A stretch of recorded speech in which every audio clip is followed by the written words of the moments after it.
मकामी मुसलमानों ने किसी हिंदू को नहीं भगाया या वहाँ मकामी हिंदू मुसलमानों को नहीं भगाया। जो टीवी चैनल में जो इंटरव्यू दिया अपने अपने उसमें मैं पूरा गो थ्रू किया है जे वो एफेक्टेड जो फैमिलीज़ है हिंदू हो मुस्लिम हो तो वो लोग इसको इनकार कर रहे हैं। ये जो वाक़या हुआ है ये एक ग्रुप ऑफ पीपल कहाँ से आया वो हम जानते नहीं हैं और इस तरह एक वाक़या हो गया। दूसरा दिन जो है पुलिस की तरफ से हो और वो बीएसएफ की तरफ से हो जो रिटेलिएशन हुआ है वो प्रशासनिक मेजर है। जो लोग आए थे वो बोल रहे हैं अनजान लोग हैं।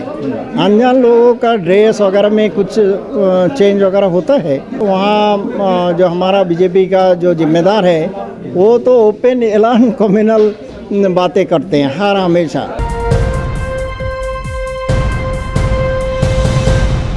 इस वक्त हम मौजूद हैं प्रेस क्लब ऑफ इंडिया में। हमारे साथ वेलफेयर पार्टी ऑफ इंडिया के अध्यक्ष हैं रईसुद्दीन साहब।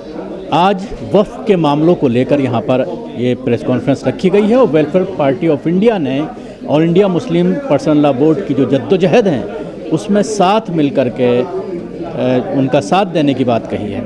क्या कहना चाहेंगे रईस साहब? ये कॉन्फ्रेंस तो वफ़ के लिए रखी थी लेकिन एक मुद्दा आपने उठाने की कोशिश की मुर्शिदाबाद की, उसको लेकर मेन स्ट्रीम मीडिया में गोदी मीडिया में पिछले एक हफ्ते से जिस तरह से उल्टी सीधी रिपोर्टिंग की जा रही है और ये दर्शाने की कोशिश की जा रही है कि गैर मुस्लिम वहाँ से पलायन कर गए हैं, मुसलमानों ने भगा दिया है वहाँ से लोगों को, लेकिन आप तो कुछ और बता रहे हैं। जी वहाँ मुसलमानों ने मकामी मुसलमानों ने किसी हिंदू को नहीं भगाया या वहाँ मकामी हिंदू मुसलमानों को नहीं भगाया। और वो लोग बाद में जो टीवी चैनल में जो इंटरव्यू दिया अपने अपने उसमें मैं पूरा गो थ्रू किया है जे वो एफेक्टेड जो फैमिलीज़ है हिंदू हो मुस्लिम हो तो वो लोग इसको इनकार कर रहे हैं और बता रहे हैं जे ये जो वाक़या हुआ है ये एक ग्रुप ऑफ पीपल कहाँ से आया वो हम जानते नहीं हैं और इस तरह एक वाक़या हो गया। और उसका बाद फिर दूसरा दिन जो है पुलिस की तरफ से हो और वो बीएसएफ की तरफ से हो जो रिटेलिएशन हुआ है वो प्रशासनिक मेजर है। उस मेजर लेके वो लोग समझते हैं जे यहाँ हम लोग तो आर्डेंट रोल प्ले करने से ये आइंदा चल के कोई कम्युनल फ्लेयर अप ना हो, तो इसलिए ये पूरा वक्त ही था।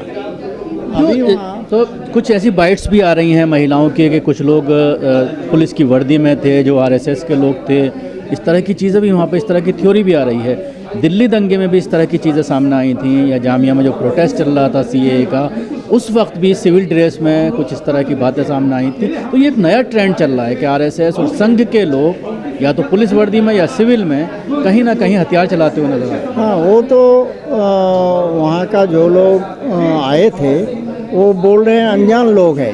अनजान लोगों का ड्रेस वगैरह में कुछ चेंज वगैरह होता है और वहाँ एक बहुत टेंशन है वो बीजेपी या टीएमसी का लड़ाई का, ये दोनों का लड़ाई का टेंशन बहुत ज़्यादा है वहाँ सोसाइटी में।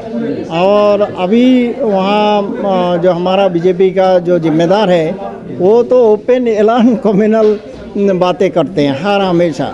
और ये मुर्शिदाबाद बॉर्डर एरिया होने के नाते उनका पूरा स्टोरी का तो पार्ट हो गया ये जे वहाँ करीब में बॉर्डर है, बांग्लादेश से आया और ये बोल रहा है जे नहीं वो सब आदमी था। ये सब एक दूसरे का ये भी आ रहा था गैर बंगाली भाषा थे, हिंदी बोल रहे थे जो हाँ वो तो बोलना ही पड़ेगा, नहीं तो हम कैसे इसको ये झारखंड से आया और दूसरे जगह से आया ये सब बोलने से तो हिंदी तो जोड़ना पड़ेगा।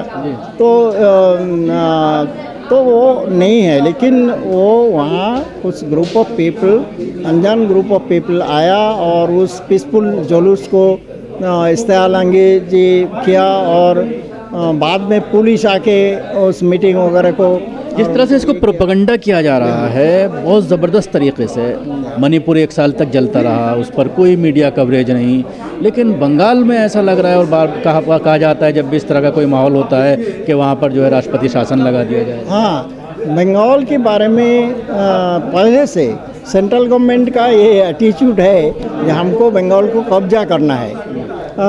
अमित शाह जी ने बार बार बताया कि अब इस बार हम बंगाल को कब्जा कर लेंगे, और एटीट्यूड ऐसा है कि बंगाल का जो टीएमसी का जो गवर्नमेंट है उस गवर्नमेंट को हम फेंक देंगे, ये करेंगे।